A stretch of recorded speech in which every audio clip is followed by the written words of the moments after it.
Coming up on this week's episode of the Rip City Roundtable podcast, I have the pleasure, the honor of sitting down with Ryan Whitledge, co-host of our sister podcast, brother podcast, whatever the term is. He is co-host of We Like the Blazers with Brandon Goldner, and they kill it. It's such a great show. Ryan has been in podcasting for a while.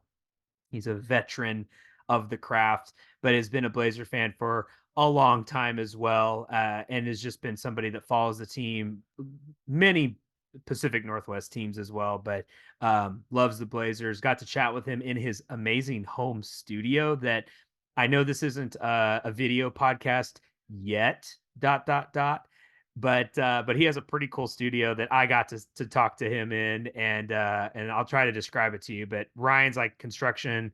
He did a great job. He wired this whole thing up, made it look amazing. Awesome sound panels, all the cool stuff. I was pretty jealous. I don't have a cool recording studio like that at my house. I wish I did. My wife would probably never see me. I'd be in there all the time if I did have one. But so it's a great chat. Got to get his story, how he got into podcasting, his amazing summer league story that I will not say any more about. I will let him tell it, and basically where they're heading with the show and what he's up to and his thoughts on the off season and all things Blazers. So I have a partner today at the round table. I know last week it was me, party of one at the table. This week I'm back to having a friend, so it's really good. Enjoy, sit back, relax. Don't go anywhere. Don't go far. And we'll be right back with Ryan Whitledge.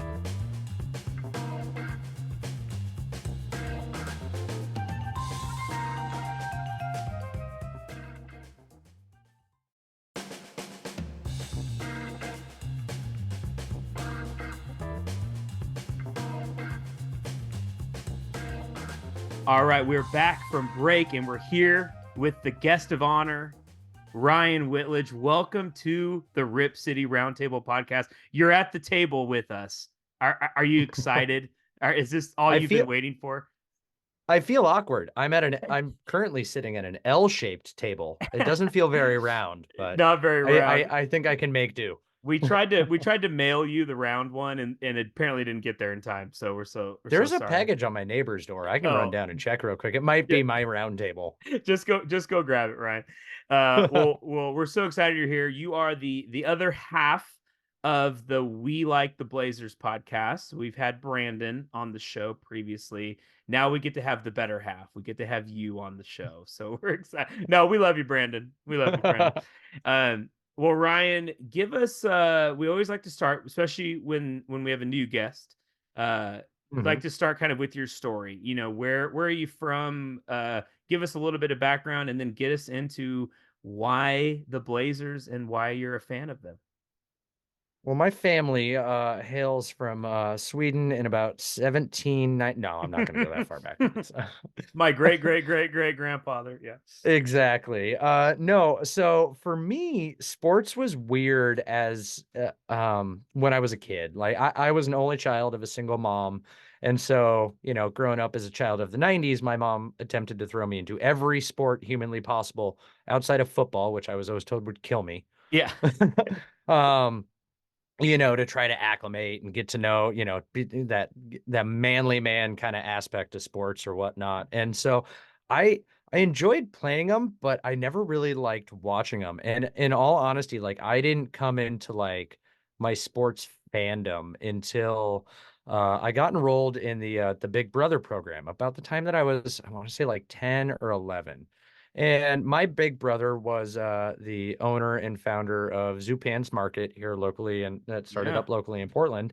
Cool. And so the guy had a decent amount of money. And one of the first live sporting events I ever went to was sitting second row, probably like behind the visitors basket at a Trailblazers game. Oh, and wow. So like little me just seeing these absolute giants, you know, run around, like I was just, this is the best thing ever. And I think he brought me to probably like 4 or 5 games. And so like from there, like in all honesty, like the Blazers were like my first introduction to live sports, and that really ignited my sports fandom passion. Wow. And so, Give you know, us a time what year, like what team was so that?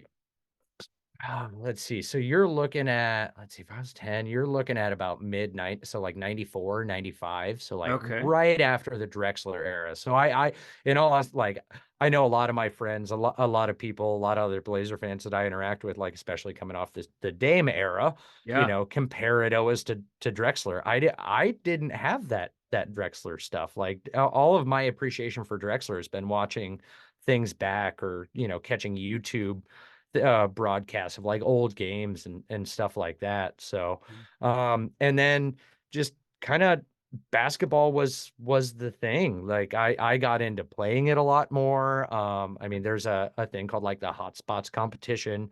Okay. I kind of talked about it a little bit on our last podcast, but I entered that in school, and that was where I figured out that I am a 3-and-D only guy. If you need anybody to dribble left, do not ever look at me. But the hotspots competition, it's just random spots on the court.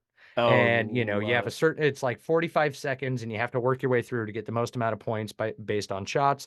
I ended up going to state for that and like placing second. What the heck, dude? Three and D Yeah, specialist. Here we go. yeah. So, but no, I think I got like an old newspaper clipping somewhere around here from that. But yeah, Nice. so basketball was always my thing. And then as far as the Blazers go, like my fondest team memories, in all honesty, are probably like in that Scottie Pippen, like Mm-hmm. that kind of era and whatnot. Like when I really started getting into basketball, obviously mid 90s, you're talking Jordan and stuff. Like I think I caught the Bulls right before Jordan, quote unquote, retired.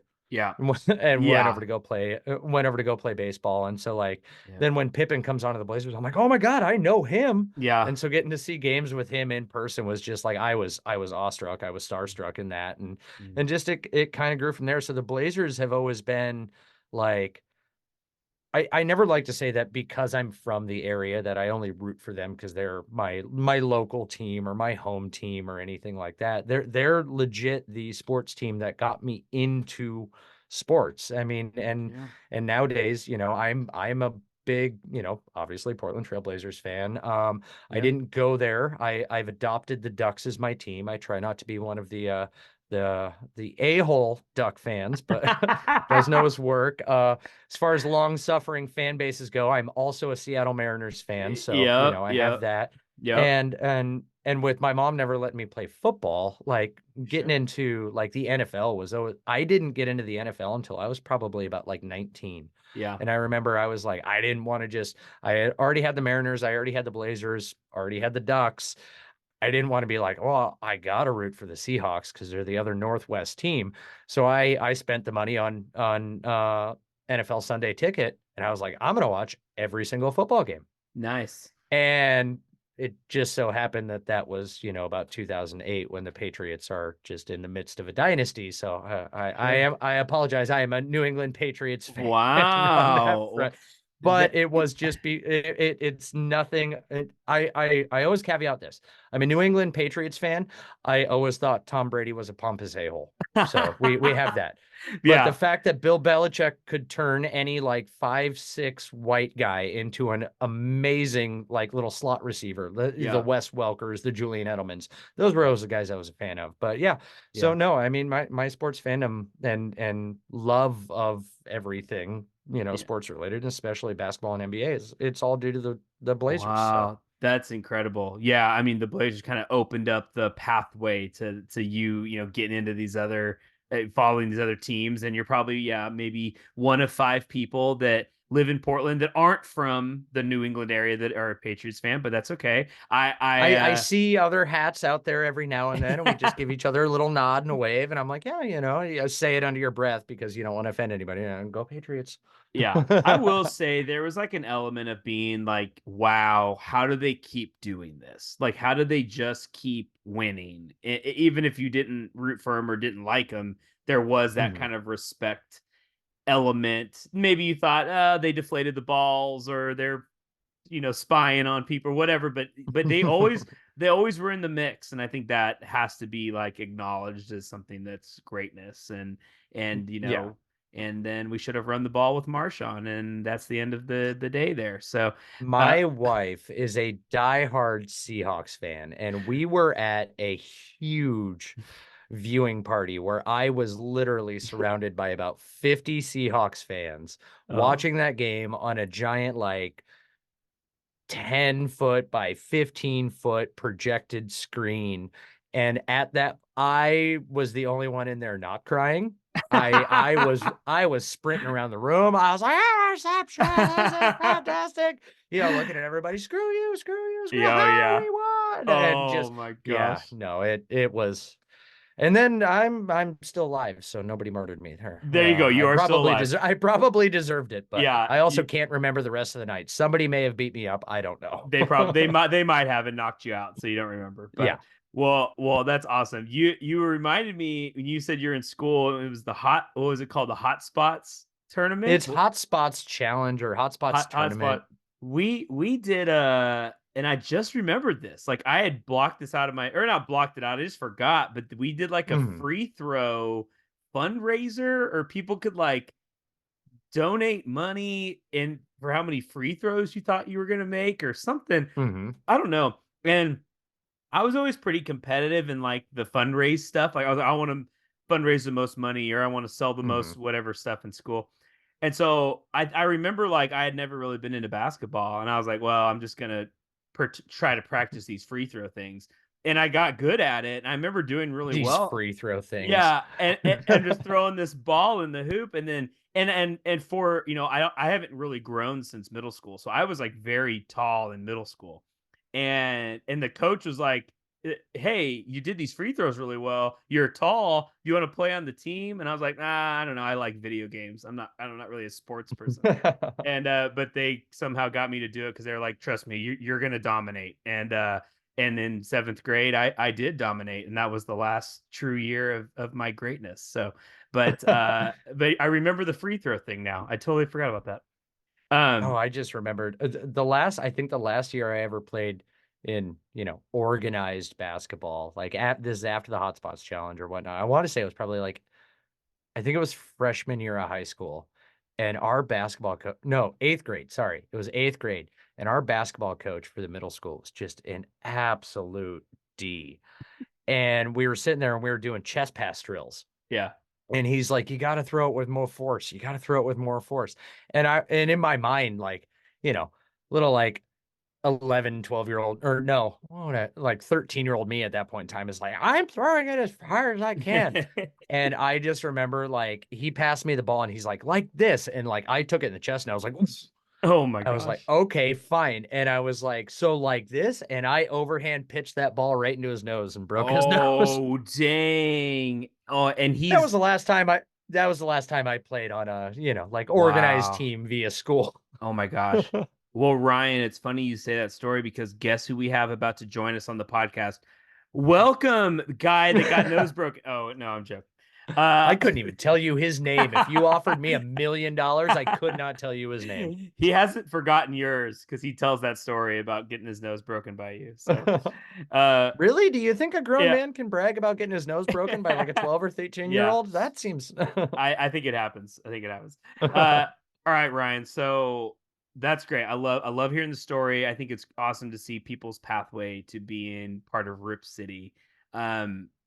You do a lot of podcasting. We like the Blazers podcast. That was not your first podcast rodeo, was it? Because No, you did no. other. So talk to us about how you got into podcasting, and then specifically about the Blazers podcasting. My podcasting journey is like the least slash most glamorous story that I have. When I first started podcasting, it was me and two of my best friends, Ryan Green and Brandon Kennedy. And Ryan Green hosts a like WrestleMania or, WWE Raw viewing party like every year. And so the three of us were there. I think we were the last three standing for that viewing party. We had had quite a few soda pops. Sure. And for some reason, like, and we're all three of us just massive Blazer fans. And for some reason, we're like, we should do a podcast.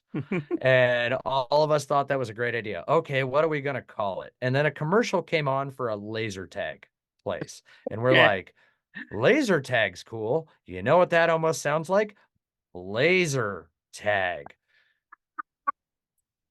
And so Ryan Green also, he comes from a music background. So he had microphones, he had mixers, he had everything. And he's like, let's meet at my house next Thursday. We're gonna get this up and running. And the other guy, he's in tech, and he's like, I'll build us a website and we can host this.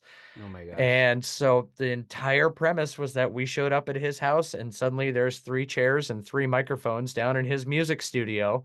And we Wow. all show up with a 6 pack and we start cracking beers and talking Blazers stuff, No. and just thought it was the greatest thing ever. We're like, nobody talks like if you're just like 3 guys sitting down in a bar BSing about sports. And that was Yeah. basically the premise of our W- podcast. Wow. And then from there, we're like, well, now that we're doing a podcast, this sounds official.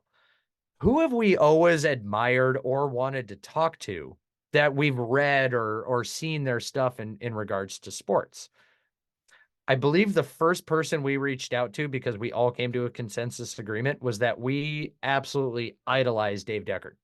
Okay. Yep. And so we reached out, we shot him an email, and he's like, sure, I'll come on your Blazers podcast. At which point we really had to like tame this down so that we didn't sound like just 3 drunk guys interviewing the pastor.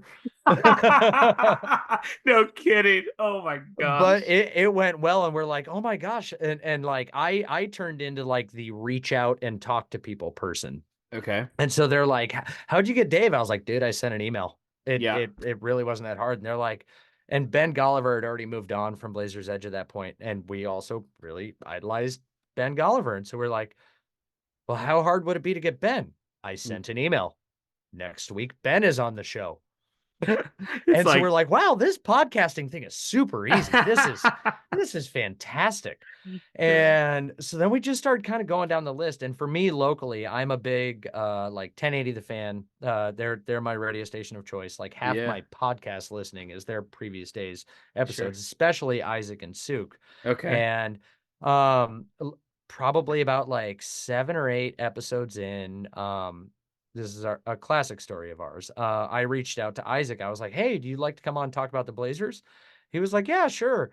He's like, but I ain't driving up to your studio in Vancouver. He's like, you got to find a place in Portland. I was like, hey, can we do it at your radio station? He goes, no. I was Oh, like, okay. okay. So I started reaching out to like bars or places that are near down at the time the Intercom Studios, Okay. and all I'm doing is just looking for like, hey, can you give us a booth that you're going to give me an okay to record on? Yeah. And finally, I get a hold of this place gets back to me, and they're like, yeah, sure. You can come down here. What are the accommodations you need? And I was like, oh, well, we film video and we record audio as long as we have your permission for that. That'd be fantastic. They're like, great. By the way, can we also promote this on our social media and, our website? And I was like, ah, sure, whatever, because it's free advertising for us. Yeah. Yeah. Yeah. We get down there, there's an entire corner of the restaurant that is dedicated. They have a gigantic banner, partly custom made, that has our Blazer Tag logo on it. There's a Whoa. whole table set up, and everything. And we get there and they're like, oh, there's your dedicated server. Here's their cell phone number if you guys need anything. And so we just sit down. I was like, dude, I didn't even write down questions. I was just gonna like just Yeah. go from Just the hip. Like, yeah. you Spitball guys this. got anything? So we sit down and we start having this interview. It ended up being like an hour and a half long episode or something like that with Rob, but partly Wow. because we didn't want to stop talking, because we're just texting and we're like, another beer, another plate of pretzels, some wings would be great. And they just appear. And so then we wrap it up, and this lady comes over. She's like, hey, can we get a picture? We're going to post this on social media. We'll pub the stuff. So like we all get up there, we take a picture. End of the night comes around, and we just, decided, we're like, all right, we're going to see how this goes. We're like, hey, if you got the check, and they're, don't worry, it's been taken care of. It was like a Wow. $600 tab. Oh my And gosh. Rob looks at us and he's like, how long have you guys been doing this? We're like, dude, this is episode 8. Like, we're lucky if anybody's listening to this outside of our wives. Oh my And that's because we gosh. force them to listen to this. And he's like, Yes. "You have how any idea how long like I was in radio before we ever got anything comped?" And Wow. then they look at us too, and they're like, "By the way, if you guys are gonna hang out, it's fine. We can just, whatever, just keep letting, Jeremy or whatever the server's name was, just keep letting them know." We closed the place down. We got that tab up to $800. Oh my gosh. That is wild. And you like had no like report, like We're background. Oh my goodness. nothing. We're just winging it. They, And I and can't so believe they that made a banner for you.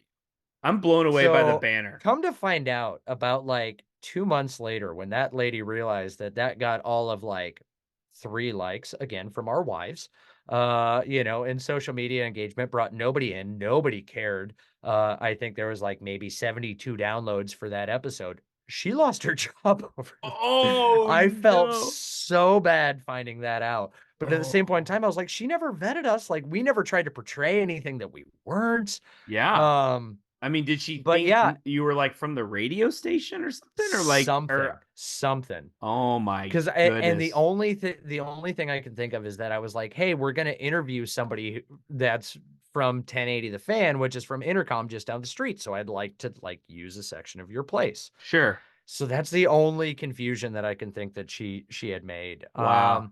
Well, Past that, I think then we're coming up on NBA Summer League, and so the three of us decided, "Hey, we're just gonna go down and check out Summer League." By this point in time, we had already met and kind of made friends with Jamie Hudson, Casey Holdall, cool. Joel Freeman, all of those people. So like we had already tangentially like knew them just from like reaching out, talking Yeah. to them, having a couple on the podcast and interviewing them. Yeah. And so we go down to Summer League and we thought we were going to be fancy. We had t-shirts made that had the Blazer tag right Okay. across the front. Sweet. Um, and I just so happened to hear from one of the people that I had met that worked, I think for Coin 6 at the time. Okay. And they're like, "Hey, if you're interested, are you guys in the building today?" And we're like, "Yeah." And they're like, "Okay, here's where the Blazers media session is." Oh my So they gosh. text us. So we walk over there from Thomas Mack, and there's Terry Stotts, there's Neil O'Shea. They had just signed Hassan Whiteside. It was his introductory press conference. So Wow. we walk up and we slightly fanboy. We're just like, "Hey," and keep in mind we're all dressed like dads, black t-shirts, our little logo. We all have our khaki cargo shorts on. Oh man. Sensible. Yes. It makes sense. We In walk up. July in Vegas, it's hot, so Yeah, that makes and sense. so we just walk up and act like we belong there, and we're like, "Hey, Terry, hey, I'm so and so from Blazer Tag, and Neil, how you doing? Oh, nice to meet you, Hassan." Like, just literally interject ourselves in there, and Neil from like a mile away can spot that we do not belong. Yes. And so they're getting ready to walk to Hassan Whiteside's introductory press conference, and Neil walks in the room, and there's this one little security guy that's right by the door. And Neil looks at him and he points back, 3 fingers point, you know, Oh my those gosh. three do not let in here. Wow. And I was like, ah, crap. We were going to try to break into the press conference. That sucks. That would have All been right. epic. A- and one of the other guys goes, "You know what? Just act like you belong." Oh man. And he just walks in, makes it past. And my What? other buddy walks in, and I was like, "Well, now I have to follow." And I Yes. go and walk in and I slow down. And the guy was like, "He's an asshole," in regards to Neil To O'Shea. Neil, he said that. So Oh no. he said that to us about Neil, so he wasn't going to listen to him. So he's like, "You guys look like you Wow. belong. You're good." So we go in Oh. there, and to this day, I can pull up the YouTube video clip of the Hassan Whiteside press conference where Neil sees us in the crowd. Okay. Because we're just sitting there all sorts of smug. We're like, "We made it in here. This is Oh great." And there's no. just a fire in his eyes of like, how Oh. did they? Sadly, none of us could work up the courage to actually raise our hand to ask a question. Oh, you But should have. That would have just been yeah, so good. Oh and my so then gosh. when the press conference ends, so that we didn't immediately get kicked out, I immediately went up to Casey and like Jamie and started talking to him. I was like, "Hey, nice to see you," like just acting like I belong, and we kind of blended in. And there was an agent there that was like, "Oh, you guys are from a startup media thing? That's cool." He's like, "There's a little get together down the hall if you guys want to attend that in a couple hours after this next game." And we're like, "Oh yeah, sure." we ended up walking back there. It was literally an agent party, which was an all-you-can-eat buffet with all-you-can-drink open bar. We walk up to the open Wow. bar. We don't have to pay for anything because that agent just was like, "Oh yeah, no, they belong. Let them in." And so like we walk up to the bar, and the guy's like, "What would you like to drink?" And one of the guys that I was with, he's a whiskey guy, and he's like, "Oh, I see you have a Macallan." And they're like, "Oh, do you want the 12, the 20, the 25?" And he was like, we'll take 3 of the 25." And that full pour, like easily Wow. like an $80 glass. We had Dang. about four of those, Oh couple my things of steak that were custom made over on the all you can eat buffet stuff. Just jeez. it was absolutely fantastic. Unreal. That was the height of our podcast, and by the time we left Summer League, we were maybe 17 episodes in. Wow. So you had gotten comped food and drinks at a bar. You Mhm. now get press conference and an agent only party. Yeah, that is stellar. That is a meteoric rise in your first less than 20 podcast Yeah, episodes. it was Yeah. all downhill from there. Somehow we made it go for like another 3 years. That is how I met Brandon. That is how I met Goldner because I had seen his byline pop up on Blazers Edge. And so like he was just a person that I'd reached out to. He came down to our studio. You Mm, know, him and Keith at the time were doing their Trailcasters podcast. And so, you yeah. know, when Blazers Edge kind of folded in, I was just like, or not Blazers Edge, sorry, Blazer Tag Yeah. had folded or whatnot. We just kind of let it go. There was just, you know, lack of a passion. Schedules got hard. One of the guys moved to Vegas. Sure. Um, Yep. you know, I think Brandon and Keith had stopped doing Trailcasters, and Brandon started the I Like the Blazers podcast. Yep. And after about like 4 times of having me on as a guest, he's like, I mean, do you want to co-host? Yeah. Let's do it. Jump So on. Well, I yeah, wish that I it's it's weird to think about because I think now it's been 8 years, 8 or 9 years that I've now been talking in front of a microphone. And it wow. doesn't feel like it. And it's just Yeah. still strange to me. Sure. I mean, and I bet during that 8 year span, you there weren't a lot of like misses, right? I mean, you didn't take like 2 years off. It sounds like you kind of kept jumping. You do Yeah, episode and once this thing. once Blazer Tag once we stopped that, I want to say there was maybe 3/4 of a season where like I was just Okay. like, okay, I'm good. Like, should I sell this microphone? Like, how much money can I make on a resale market kind of thing? And then Sure. I just randomly get from people I knew or that had or met in the you know, Blazers community that were doing podcasts themselves, or, you know, if anybody wanted they just Googled, you know, Blazers podcast and my name happens to pop up. They're like, oh, the Blazers are playing this team in the playoffs. Let's get his opinion. I was like, I haven't talked into a microphone in 4 months, but sure, I'll do it for Sure. you. I'll talk to you about it. Well, Yeah. I wish you guys still went to Vegas every year and wore your black blazer tag t-shirt and your Still have khaki it in the shorts. closet. Oh yeah. I mean, that should just be and then you just show up to any Blazers like news stuff at Summer League and just be like, "We're here. We're here." Like, I know Neil's not, but we are. So I that's think Danny Meringue would absolutely die of crying laughter yeah. if he saw us pull up or saw even just me, because you know, I've met him throughout the years and just saw me pull up in that same shirt because I remember seeing him in that press conference too. Oh, that's hilarious. Well, okay, Ryan. So the season is wrapped up, right? At this point, we're recording. The next big checkpoint, right, for the Blazers is where are we going to land in this lottery coming up? That is, touted as not an amazing draft, but still, let's see where we land here. But give me your thoughts quickly on kind of the season in a whole that just wrapped up. What were kind of your key takeaways from that? So I kind of feel like my take on the season is I feel as though I'm one of the ones that's kind of in the minority. Um, I'm not shocked by it. Um, they actually technically outperformed my expectations on what I had going in. I thought they'd be lucky to win 20 games. Yeah. Um, you know, I was also one of the degenerates that, you know, did take an alternate bet line of under 22.5 wins. So near the I was definitely sweating it near the tail end of the season. Oh, I Um, love it. I love it. but just the history, you know, in regards to Scoot Henderson, the history of 19-year-old point guards that can come into the league and light the world on fire is you can count them on one hand. Yeah. So expecting a season where he ended up with anything even close to resembling like Dame's rookie numbers was just an absolute just I could not even fathom it. Yeah. God bless everyone who talked themselves into that. Scoot's ready to hit the ground running and have just an absolutely fantastic monstrous season. I think he ended well. Yep. It's a good. I think he learned a lot of about what he needs to learn. I've long thought that kind of the developmental leagues or like the academy leagues don't necessarily lend the best to teaching guys to come into the league as prepared as they could be. College basketball, in my mind, teaches a lot more of a team aspect than like Mm. the showcasey individual aspect. Scoot was the show of his team. I mean, we all remember before him and Wemby got drafted, that was ESPN primetime viewing for their little matchup games from the Metropolitans 97s that Wemby was on, and Yep. Scoot's Ignite team.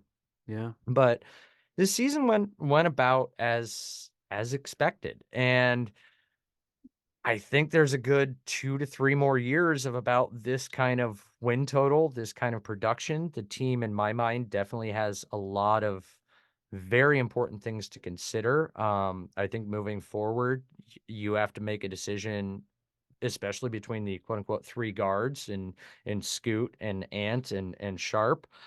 In my mind, you can only afford to keep and build around either Ant or DeAndre Ayton. Having Mm. both of them on a roster will just push you all that much more closer to that luxury tax line Yeah. that they're trying to avoid. You don't want to be a repeater in any sort of rebuilding season, but I can understand how some people can say like, hey, been rebuilding for the last 2 years. This was year three.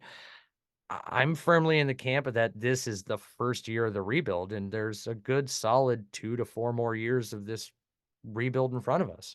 Yeah. What would be like, so trading Malcolm Brogdon or trading Grant, um or even Robert Williams, whatever, value is there if he can Hmm. get healthy. What is like, oh, that is a great haul from maybe one of those three, or maybe you say, hey, don't trade one of them or whatever. And what would you be like very sad if you saw the Woj tweet come across and say Blazers trade Malcolm Brogdon for blank, and you're like, wow, that was a disaster. I mean, what are you kind of hoping for out of, and it could be other players too, Ryan, but Hmm. kind of thinking of those three that really don't fit the timeline of what we're trying to do. It's I know there was a lot of condemnation towards the Blazers on that they didn't move Time Lord, they didn't move Brogdon at this trade deadline. I personally believe that it was a smart move by the team to hold on to those. You tend to get a little more uh, desperation. I don't know if is necessarily the right term, but from teams in the offseason that feel as though they were just a piece away. They're maybe willing to pay kind of a higher price heading into a draft, heading into an offseason, heading into free agency. They're maybe willing to give up a better first round pick instead of two second round picks or whatever. In regards to Jeremy Grant, he's probably the one that I'd be sad to see leave the most. Mm. Um, while he is paid a very significant sum of money, uh, I do think that he can be a decent part of this rebuilding team. As long as everybody understands that he is not a 3-and-D in any way, shape, or form. Yeah. That man is a modern day four in the NBA. Yes, um, 100%. but yeah, so if he was gone, or if he got sent off and it wasn't for something of like, a significant return, a massive player of consequence Yeah. that would take the Blazers from you are now rebuilding to like you can actually be in contention. Um, but yeah, that's probably where I fall, and him Yeah. him leaving, but Brogdon, Time Lord, get the best that you can get for it. Yeah. Attach first round picks to it. You're kind of hoping it kind of how like the Warriors pick that we got from this year. You're kind of hoping for something along those lines. Like if you can Sure. send both those guys off for like 2 picks that could be a 12, 13, 14 spot Yeah. in the draft next year.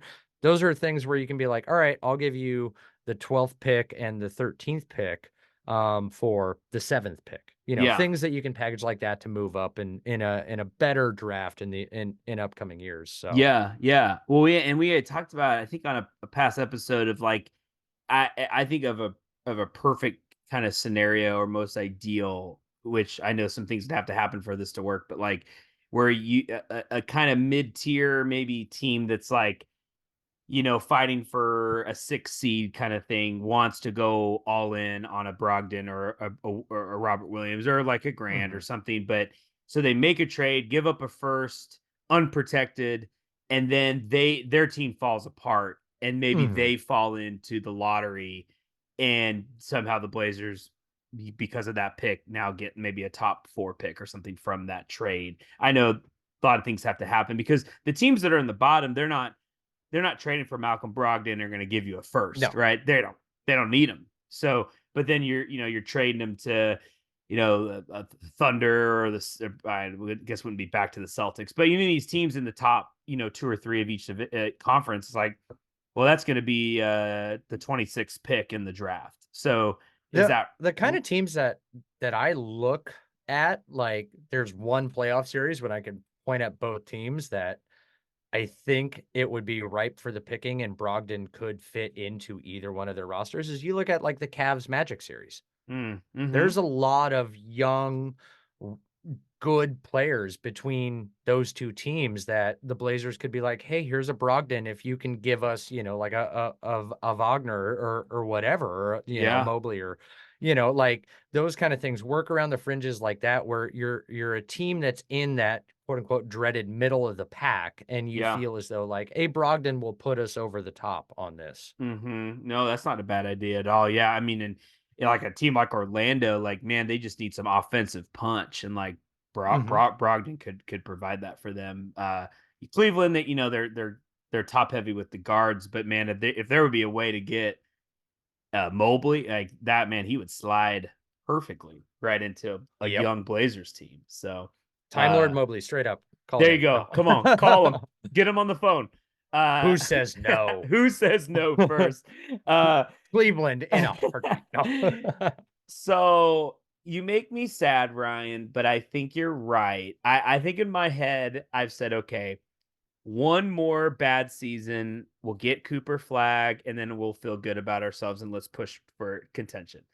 You're What if saying you have one more bad season and you don't get Cooper Flag? I Then how know do you feel? I terrible, but you said 2 to 3 more. You said 2 to 3 more years, and I'm like, you know what? That sucks, but man, I mean, you might be right. And if we had to, Mhm. if if I'm trying to think of somebody that could come and make me a deal. I was going to say the Grim Reaper, but that would probably be bad. It could say, look, you got to get through 3 years of bad, but man, I'm going to give you 9 years of contention. Do you take Mhm. it? And it's like, oh, I probably would take it. I probably would Yep. say, fine, take the 3 years. I want to compete for titles, not Yep. the fifth seed.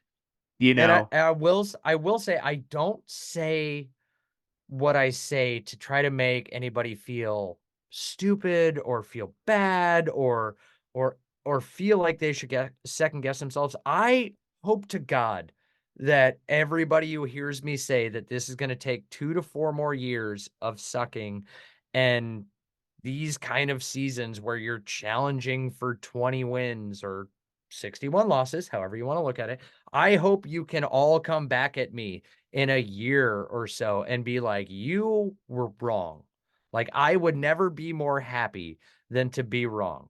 I just do not think that anybody is being done a service by being told anything other than this is what it's most likely going to be. I Yeah. don't want to get anybody's hopes up. I'm the biggest optimist I know in my life. And so when I'm sitting here taking the pessimistic standpoint, I'm just trying to do everybody else a service. Yeah. Well, and you're doing the right, like we have for a long time, outside of those teams you're referencing with Scott, with Pippen and Sheed and Sabonis, and Mhm. where the expectations were, this is like one of the best team in the NBA team, not just Shaq and Kobe, Mhm. but like a team, and there was expectations to win a title. Outside of that era, we haven't really had that, right? Since then, there's been exciting Mhm. teams, and I would say a lot of the teams around Dame in those years were competitive, and maybe some could argue, if Wes Matthews doesn't get hurt, what does that look like? Or you The know, ultimate what if. the ultimate what if. And so, but really, none of those years were like, oh, this team is head above everybody else, right? We've never had that No. lately. So it's like, The the teams that were the best were always the ones that seemed to outperform expectations. yes, You're we're the expected to win 27 games, somehow you rattle off 48 plus. yes, totally. We're like that year, was it 16? The one where right after LaMarcus left. And Mhm. that probably should have been the bottom out year, right? Where it's like, Mhm. let's just tank it. And yet that team overperformed. Like in I want was that the made the second round? We played the Clippers in the playoffs and they all got hurt. The Clippers, I can't remember. Anyway, that That could have was been 10 years ago. that was 10 years ago. Is that was The it only reason I 10? know that is because that Clippers series is the one that I did the half court shot on. Oh, you It's the did. only reason I know that. Oh shoot. If you Did want you the story of that, here's an organic plug. Go listen to the last episode of We Like the Blazers. Oh, there you go. We like the Blazers. Go check it out. So I want a contender. I think we all want a contender, and I think we Mhm. just gotta. I know this season, especially towards the end. Although there were fun things to kind of look out for. Like Scoot was playing better. The chemistry between Aiton and Scoot was good, but we didn't get Mhm. any Sharp because he was hurt, and there it was just hard. It was hard to watch. I need to see some Shaden this year for next season. I'm already jumping next season. So if we're taking the alt bet of 21 and a half or under, I'll probably roll with you on that again. But I got to see Mhm. Sharp. Give me 82 games of Shaden, but still lose or something. I just need Yeah. something to keep me interested. So Yeah, and one of the um, things for me too is like especially watching this playoff series, like I know there's a lot of people out there that echo we need to see this team at full. We need to see what Ant and when Sharp's healthy and Scoot's healthy and Ant in there to use his namesake. I mean, like Anthony Simons is 24 now, so he's yeah, the age that Dame was when he was drafted. But yeah, you're seeing Anthony Edwards is 22, yeah, and there's already the he is him chance. So like there is a certain point, especially with players that are coming up in the league now, where you don't necessarily have the luxury to like wait until they're fully hitting their prime and 26, 27 years old, because yeah, the players that are coming up behind him are hitting this right out of the gate, one yeah. and dones from college, or 2 years if that, and being 22 and having these performances that they are in the playoffs. So Yeah, yeah, I agree, and I think it's just that the training regimens are different now, and these guys are now just almost, especially NIL stuff. I mean, they're kind of treated like pros, and they go to like the Ignite and things like that. That mhm. I don't, won't really be a thing now moving forward, but was, and so, Yeah. but well, anyway, Ryan, I'm gonna leave you with this last question. Last question. We could Okay. have it. This could have been a seven-parter. Maybe we'll just keep doing more Ryan Whitledge interviews.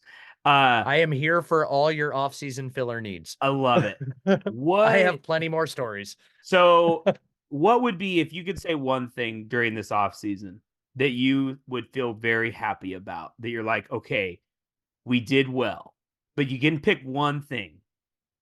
And I know I didn't prompt you for this, and I'm gonna babble for 2 more seconds to give you a chance to think. But what would that be? Like, what would you go away from this off season feeling really happy about, so that when October rolls around and game one of 82 starts up again, you're like, okay, at least we did that this offseason. New owner. No question. New owner. New Jody owner. Sells. Sooner that Wow. can get done, the sooner that can get done. I know Matt Ishbia is going through some things from his new ownership in Phoenix. It's Yeah. Phoenix flames out in the first round, and now all the background stories are coming out about he's a tinkering new owner. which again, when a billionaire buys a team or buys a new toy, he's going to want to tinker with his own new toy. So that's to be expected. But I Yep. think the best thing for the Blazers moving forward would be, how soon can this team get sold? Realistically, I don't see that happening also for another 2 to 4 years, Mm. but that's probably, you're not going to get any sort of good kind of solid hardcore investments into a path moving forward until Jody Huh. relinquishes control of this team. All right.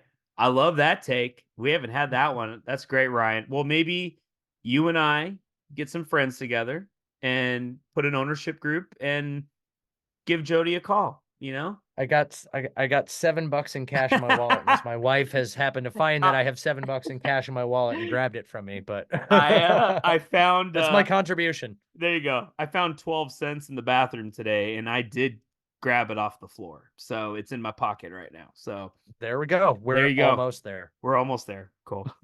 Well, Ryan Whitledge, thanks for coming on the show. Again, you're a wealth of knowledge. I love your stories. You've been around the game for a long time in the Blazers. So you got to come back. Okay. You got to come back. Will do. Okay. Will do. Sounds good. Catch Ryan. We Like the Blazers podcast every week, dropping episodes. It's been fun doing it with Brandon. Are you anywhere else? Like Twitter? No. Where else you at? Oh, No. well, you can find me at the Witty Ryan on Twitter. Cool. I get some feedback. If you don't like current events in the world, maybe my Twitter's not the feed for you, but I promise you there are some occasional basketball wisdoms and nuggets scattered in throughout. But Love it, man. Love it. All right. Well, Ryan, thanks for the time. all right, thanks for having me, Corey. All right. That was it. That's the episode. Ryan's here. Ryan was here. He's present. He's everywhere. I hope y'all enjoyed it. I had a blast just hearing stories from Ryan. And when I say that we could have done that podcast for 5 hours. And I think Ryan could have just kept telling stories and it was great. So he made it out of summer league. He did not get arrested. Terry Stotts probably still likes Ryan and the crew. Not sure if Neil does, but Neil has some other issues going on probably in his life, or at that time was a little worried because the Hassan Whiteside deal did not really pan out. So, but anyway, hope you enjoyed it. We'll be back next week with an amazing guest. Not just me, there'll be a guest, which will be great. Enjoy, and as always, it is a great day to be a Blazer.